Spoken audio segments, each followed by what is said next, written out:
नमस्कार. नाशिकमधील TCS कंपनीशी संबंधित धर्मांतर आणि लैंगिक शोषण प्रकरणात आता एक मोठं आणि धक्कादायक वळण समोर आलं आहे.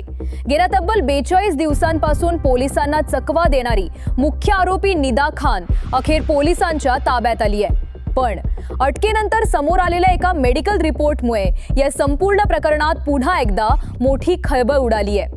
पुढे जाण्याआधी एक विनंती करेन, तुम्हाला आमचे व्हिडिओ आवडत असतील पण अजून तुम्ही चॅनलला सबस्क्राइब केला नसेल तर चॅनलला लगेच सबस्क्राइब करून घ्या. सूत्रांकडून मिळालेल्या माहितीनुसार निदा खान 2 महिन्यांची गर्भवती असल्याचं समोर आलंय. यामुळे आता या प्रकरणाकडे आणखी गंभीरतेनं पाहिलं जात आहे. नेमकं काय आहे संपूर्ण प्रकरण, निदा खानला कुठून अटक करण्यात आली आणि पोलीस आता पुढे काय कारवाई करणार? नाशिकमधील TCS कंपनीशी संबंधित धर्मांतर आणि लैंगिक शोषण प्रकरण राज्यभर चर्चेत आलं होतं. या प्रकरणानं मोठी खळबळ निर्माण केली होती. या प्रकरणात अनेक गंभीर आरोप करण्यात आले होते. त्यानंतर पोलिसांनी तपास सुरू करत काही आरोपींना अटक केली होती. या प्रकरणातील आरोपी रजा रफिक मेमन, तौसिफ बिलाल अत्तार, दानिश शेख आणि शाहरुख हुसेन शौकत कुरेशी यांना याआधीच अटक करण्यात आली होती. हे सर्व आरोपी सध्या न्यायालयीन कोठडीत असल्याची माहिती समोर आली आहे. मात्र या संपूर्ण प्रकरणाची मुख्य सूत्रधार म्हणून ज्याचं नाव समोर येत होतं ती म्हणजे निदा खान. आणि गेल्या 42 दिवसांपासून ती फरार होती. पोलीस तिचा सतत शोध घेत होते. अनेक ठिकाणी तपास सुरू होता. मात्र प्रत्येक वेळी ती पोलिसांच्या हातातून निसटत असल्याचं सांगितलं जात होतं.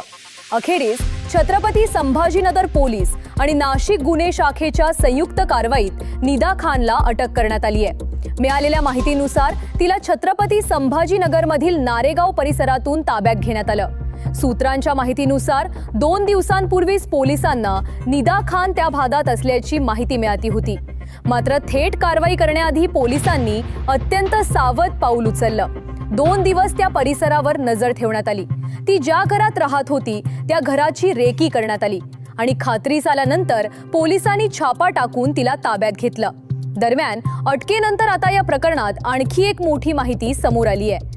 ताब्यात घेतल्यानंतर निदा खानची UPT म्हणजेच युरिन प्रेग्नन्सी टेस्ट करण्यात आल्याची माहिती सूत्रांकडून मिळत आहे. आणि या टेस्टमध्ये ती 2 महिन्यांची गर्भवती असल्याचं स्पष्ट झाल्याचं सांगितलं जात आहे. यामुळे आता पोलिसांकडून तिच्या सुरक्षेबाबत आणि आरोग्याबाबत विशेष खबरदारी घेतली जात असल्याची माहिती समोर आली आहे. मात्र या संदर्भात अधिकृत वैद्यकीय अहवाल सार्वजनिक करण्यात आलेला नाही. त्यामुळे अधिकृत माहितीची प्रतीक्षा आहे. ही माहिती समोर आल्यानंतर सोशल मीडियावर मोठ्या प्रमाणात चर्चा सुरू झाली आहे. मात्र पोलिसांकडून अद्याप यावर सविस्तर अधिकृत भूमिका स्पष्ट करण्यात आलेली नाही. दरम्यान हे प्रकरण समोर आल्यानंतर निदा खाननं नाशिक न्यायालयात अटकपूर्व जामिनासाठी अर्ज केला होता. मात्र न्यायालयानं तिचा अर्ज फेटाळल्याची माहिती समोर आली होती. त्यानंतर आपण गर्भवती असल्याचं कारण देत पुन्हा जामिनासाठी प्रयत्न करण्यात आल्याचं सांगितलं जात आहे. पण त्यानंतरही तिला दिलासा मिळाला नाही आणि अखेरीस पोलिसांनी तिला अटक केली आहे. या कारवाईबाबत पोलिसांकडून एवढीच माहिती देण्यात आली आहे की निदा खानला संयुक्त कारवाईत ताब्यात घेण्यात आलंय आणि पुढील तपास सुरू आहे. तर नाशिकमधील या चर्चित प्रकरणात आता मोठं वळण आलं असून मुख्य आरोपी निदा खान अखेर पोलिसांच्या ताब्यात आली आहे. आणि तिच्याबाबत समोर आलेल्या मेडिकल माहितीमुळे या प्रकरणाची चर्चा आणखी वाढली आहे. या प्रकरणात पुढे आणखी कोणते खुलासे होतात हे पाहणं महत्त्वाचं असणार आहे. या बातमीबद्दल तुमचं मत काय आहे ते कमेंट्समध्ये नक्की सांगा. आणि अशाच महत्त्वाच्या आणि ताज्या बातम्यांसाठी चॅनलला सबस्क्राइब करायला विसरू नका. धन्यवाद.